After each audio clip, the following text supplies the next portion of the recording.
Top 5 best Samsung tablets are offered in a wide variety, each with unique features, benefits, and prices. I did a massive amount of research, reviewed a ton of reviews, and put up a list of the top 5 best Samsung tablets from trustworthy brands to assist you in making a decision. After extensive investigation, I discovered these goods to benefit people like you. If you're curious to learn more about the price and other information, be sure to read my description. Without further ado, let's watch the video. Number 1. Samsung Galaxy Tab S8 Plus. Android fans have had it rough when it comes to tablets. Apple's iPads have all but taken over the market on the heels of years of neglect by Google and most app developers. However, with pandemic-led demand fueling the segment to a 5-year high, tablets are seeing renewed interest by Android manufacturers, culminating in the release of the Tab S8 lineup by Samsung. There are 3 different screen sizes to choose from, ranging from 11 to a monstrous 14.6 inches. And with the fastest mobile processors from Qualcomm as well as 5G support, the Tab S8 lineup is taking aim squarely at Apple's iPad Pro, with prices to match. Samsung put the front camera on its Tab S8 Plus on the long edge, just like a laptop, a move which started on the Tab S7. This means when it's docked in its keyboard case,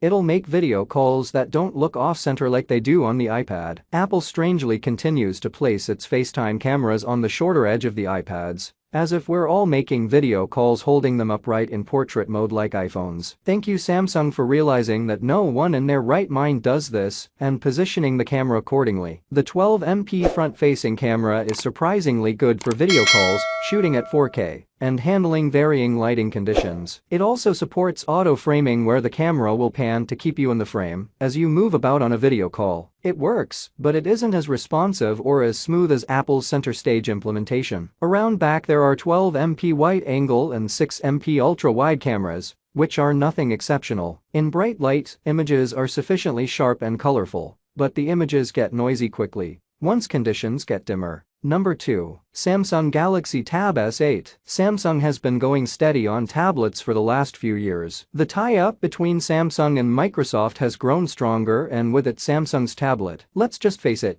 the Apple iPad is not the best tablet in the market anymore. Yes, we have a strong contender. This is the follow-up to the Samsung Galaxy Tab S7, a strong match for the iPad. Samsung has also ramped up its tablet game, releasing the Tab S8 alongside 2 larger, OLED-equipped models, a marginally upgraded Tab S8 Plus, and the new Samsung Galaxy Tab S8 Ultra, a giant 14.6-inch Android tablet that dwarfs the iPad Pro. The Tab S8 is the entry-level model in the Tab S8 series, but unlike the S7 series, the S8 gets almost all major bells and whistles. The extremely thin design, at the risk of breaking it every time we handle it, looks fantastic. At 500-something grams, the tablet is not bulky to lug around. However, the magnetic strip for the S Pen is exposed, even with the slightly bulkish keyboard cover attached. Means you have to leave the S Pen somewhere safe, not the strip. The Tab S8 lasted for a full day on normal usage. We did browse a lot of content, watched movies on OTS, a couple of video calls, and a couple of sessions of gaming. The tablet was able to do all of these and was still at around 30% charge by the end of the day. The Tab S8 gets a massive 8000 mAh battery unit and is capable of 45W fast charging. It's wonderful for gaming or reading comics, and it's also useful at work as a note-taking device or secondary display,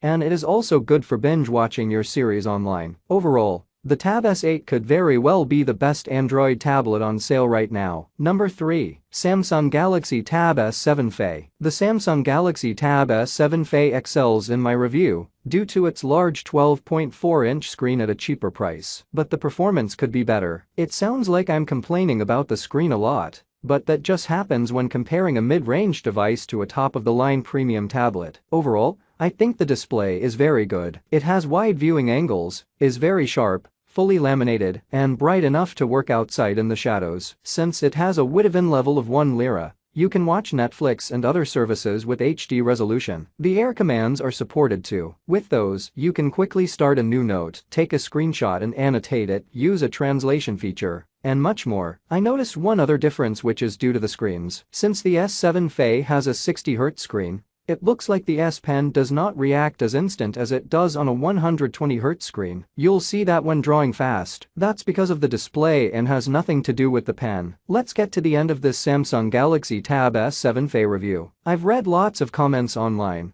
saying that this tablet is unnecessary or useless because it's much slower than the S7, even though both cost about the same now. And that's correct. If you want lots of processing power and premium features like a fingerprint scanner, 4 speakers, and a 120Hz display, the S7 is a much better choice for you. The Galaxy Tab S7 Fe is interesting only if you want a large screen and don't need a premium tablet like the S7 Plus or the 12.9-inch iPad Pro, which are much pricier. That's the highlight of the S7 Fe. At a mid-range price, it offers a large and sharp 12.4-inch display. It's not a premium device, but a mid-range tablet with a solid performance, a good screen, a high-end body, 2 keyboard options, and the S Pen is included. But due to its weak performance, it's not a perfect gaming device, and premium features like a fingerprint scanner are missing. Number 4. Samsung Galaxy Tab S6 Lite. In the world of Android tablets, there's really not much competition going on when it comes to actually good tablets. Samsung just released the Galaxy Tab S6 Lite into the Malaysian market and comes with a sweet deal too. The tablet doesn't have any fancy design. It's made out of metal and has antenna lines on the 2 far sides of the tablet. It's solid and it's just nice to hold. Speaking of holding the tablet,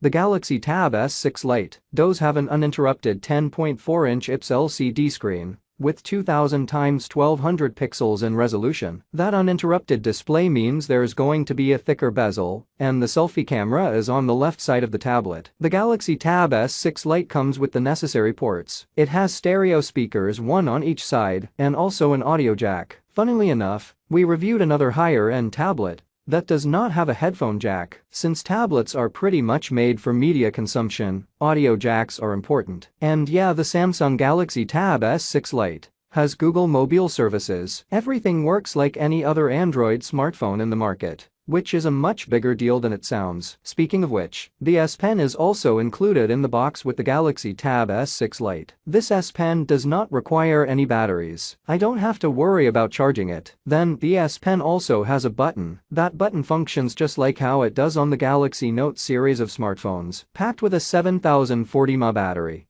the Galaxy Tab S6 Lite can last for quite a long time in our battery life test, obviously. I watched more than 6 episodes of an anime on Netflix, and it didn't drain much of the battery. The Galaxy Tab S6 Lite does support 15W fast charging, and it can charge from 15% to 100% within 2 hours time. That's kind of expected for a tablet. Number 5. Samsung Galaxy Tab A8. The new Galaxy Tab A8 is Samsung's latest mid-range tablet and the successor to last year's Tab A7. If you remember, my review of the Tab A7 ended with me calling it my go-to budget tablet. However, a lot has changed since then. Things are quite typical for a tablet in this price range. Its body is metallic for the most part, except for the portion on the right, which is plastic made. I'm guessing that's for the Wi-Fi, carrier signals, and other radio waves to pass through. Overall, the Tab A8 feels strong and durable while weighing about 508 grams. My review unit has this matte black finish, and Samsung even offers this tablet in gray and pink color options. Moving on, the one aspect where this tablet has an upper hand over new Android tablet markers is the software. Given Samsung's experience in making tablets and now foldable One UI for larger screen devices